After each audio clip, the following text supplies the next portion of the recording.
किस तरह के जानवरों के अंदर एम्ब्रियो ट्रांसफ़र किया जाता है और क्या हर डॉक्टर एम्ब्रियो ट्रांसफ़र कर सकता है, इसके ऊपर बात करेंगे। ये स्पेशली वीडियोस फार्मर्स के लिए है और प्रैक्टिशनर्स के लिए है जो एम्ब्रियो ट्रांसफ़र में इंटरेस्ट रखते हैं। सबसे पहले बात करेंगे हम एम्ब्रियो ट्रांसफ़र के लिए किस किस्म का जानवर होना चाहिए। तो एम्ब्रियो ट्रांसफ़र के लिए कोई भी ब्रीड हो, किसी किस्म का जानवर हो, आप जो मेरे साथ देख रहे हैं ये सारे वो जानवर हैं जिनमें हम एम्ब्रियो ट्रांसफ़र करते हैं। इनकी कोई स्पेसिफिक ब्रीड नहीं है, ये नॉन डिस्क्रिप्ट जानवर हैं, ये लोकल जानवर हैं, देसी जानवर हैं। तो हमने क्या करना होता है कि इनके अंदर एम्ब्रियो जो रखना है, इनका एक स्पेशल क्राइटेरिया होता है कि इस तरह का जानवर हो। सबसे पहले कि वो जानवर एक बार बच्चा दे चुका हो।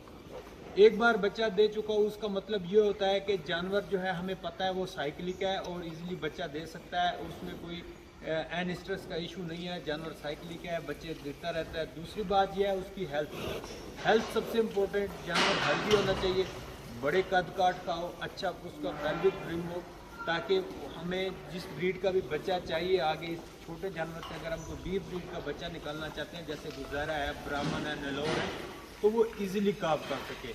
इसके बाद आ जाता है इसका रिप्रोडक्टिव ट्रैक। इसका रिप्रोडक्टिव ट्रैक किस किस्म का होना चाहिए, तो इसमें हम देखते हैं क्या उसकी जो सर्वेक्स है वो स्वेल तो नहीं है जिसे हम सर्विसाइटस बोलते हैं, या उसके अंदर बैंड तो नहीं है, वो मुड़ी हुई तो नहीं है, जो सर्वेक्स स्ट्रेट होती है क्या उसके अंदर बैंड तो नहीं है। जब बैंड होगा तो रॉड पास नहीं होगा, अगर रॉड ज़बरदस्ती पास करेंगे तो वो ब्लड लगेगा, ब्लड की वजह से आगे कंसेप्शन नहीं होगी। दूसरा क्या होता है कि उसके अंदर इन्फेक्शन ना हो किसी किस्म का, उसकी ओवरीज के ऊपर सिस्ट ना हो, वो रेगुलर साइक्लिक जानवर हो। फिर जाके उस एनिमल के अंदर हम एम्ब्रियो ट्रांसफ़र करते हैं और साथ में हम उसको ये भी चेक करते हैं क्या उसके अंदर ब्रूसेला पॉजिटिव तो नहीं है। अगर हम एम्ब्रियो ट्रांसफ़र करते हैं, प्रेग्नेंट हो जाता है, बाद में अबॉर्शन करते हैं, तो इसके लिए हम ब्रूसेला का टेस्ट भी करते हैं और FMD के जो रैपिड टेस्ट किट्स हैं उसके थ्रू FMD टेस्ट भी करते हैं, क्या ये जानवर को कैरियर तो नहीं रहा FMD का, या इसके ऊपर FMD तो नहीं है। इन सारी चीज़ों को चेक करते हैं। और दूसरा जो एनिमल का वज़न है वो देखते हैं, अगर वो हीफर है तो हीफर के लिए हम प्रेफर करते हैं कि वो 80% ऑफ द उसका जो एज है उसके अकॉर्डिंग वेट हो, 400 kg प्लस एनिमल हो, ताकि वो एक अच्छा हेल्दी जानवर होगा तो आगे एक हेल्दी बच्चा डिलीवर कर पाएगा। और जो हीफर की सेंस ये है कि अगर तो हम छोटी ब्रीड्स का, बीफ ब्रीड का किसी का अगर हम उसमें वो ट्रांसफ़र करते हैं एम्ब्रियो, लाइक गीर है, मिल्क ब्रीड है, या एंगस है, वेग्यू है, इनके जो बच्चे होते हैं इनका बर्थ वेट कम होता है, ठीक है, उनका जो ग्रोथ रेट होता है वो रैपिड होता है। जब बर्थ वेट कम होगा तो वो उस जानवर में हम प्रेफर करते हैं हीफर के अंदर कि हम उनमें एम्ब्रियो ट्रांसफ़र करें ताकि आगे डिस्टोपिया ना आए।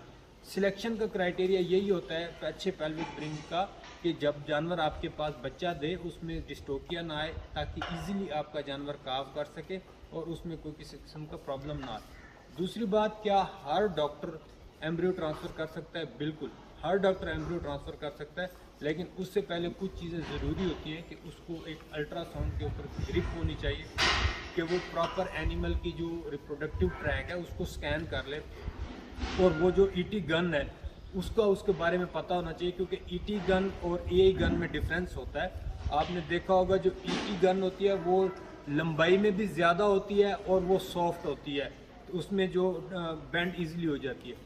जो AI गन है वो उससे छोटी भी होती है और वो हार्ड होती है, ठीक है।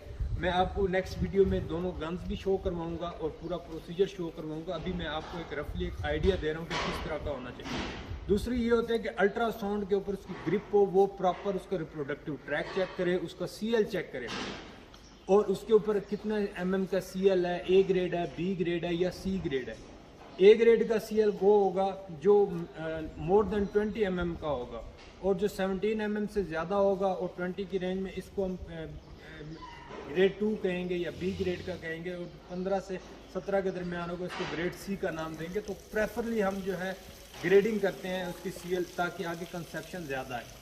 इसके साथ क्या होता है कि जो आप सीमन करते हैं AI के थ्रू, उसमें ये होता है बॉडी ऑफ यूट्रस के अंदर आप सीमन इंसर्ट करते हैं और वहाँ से आप गन बाहर निकाल लेते हैं, और वो at the time of heat, जब जानवर हीट पे होता है उस वक्त आप जो है सीमन करते हैं। लेकिन एम्ब्रियो के सेंस में क्या होता है कि जानवर हीट में आया, हीट के 7 दिन बाद हमने एम्ब्रियो ट्रांसफ़र करना होता है, और उस वक्त क्या होता है जो सर्वेक्स होती है वो क्लोज भी होती है थोड़ी कंपैरेटिवली जो AI के हिस्टर्स के टाइम होती है, और इसमें क्या करना होता है कि गन को हमने स्लोली पास करना होता है, एम्ब्रियो लोड करके सर्वेक्स को क्रॉस करते हुए, बॉडी ऑफ यूट्रस को क्रॉस करते हुए, जो हॉर्न है, जिस हॉर्न के ऊपर सीएल होगा उस साइड के हॉर्न के अंदर जाके हमने जो है वो एम्ब्रियो प्लेस करना है। अगर हम डिवाइड करें 2 पार्ट्स में तो 2/3 पार्ट्स में हम जाके उसमें जो है वो एम्ब्रियो पेस्ट करते हैं। और इसमें केयरफुली हमें ये करना होता है कि कहीं इसके अंदर कोई ब्लड ना आए, कहीं इसके अंदर इंजरी ना हो, क्योंकि अगर माइनर सी इंजरी हो जाती है, ब्लड आ जाता है, कंसेप्शन नहीं होगी। ये मैं आपको बार बार बता रहा हूँ, कंसेप्शन नहीं होगी अगर आप में थोड़ी सी इनएक्सपर्टीज़ होंगी, आप अच्छे एक्सपर्ट नहीं होंगे। और दूसरी सबसे बड़ी चीज़ कि आपको सीएल का जो साइज़ है उसको मालूम करना है, सीएल साइज़ का पता होना चाहिए। और जो एम्ब्रियो है वो हीट के 7वें दिन रखा जाता है, क्योंकि जो एम्ब्रियो इटसेल्फ एक 7 दिन का बच्चा होता है, तो इसलिए हर प्रैक्टिशनर को ट्रांसफ़र कर सकता है एम्ब्रियो। जो मैंने ये बातें बताई हैं, अगर वो उसको इस चीज़ों का पता हो, प्रैक्टिकली उसके ऊपर नॉलेज हो, वो इन चीज़ों को ऑलरेडी जो इंसेमिनेशन कर रहा है या अल्ट्रासाउंड कर रहा है, तो वो इन चीज़ों को अगर ग्रिप है तो वो इजीली एम्ब्रियो ट्रांसफ़र कर सकता है। और जो सरोगेट का क्राइटेरिया है वो ये है जो मैंने आपको बताया है, ये सारे देसी जानवर हैं, इनके अंदर हम इस तरीके से एम्ब्रियो ट्रांसफ़र करते हैं। Thank you.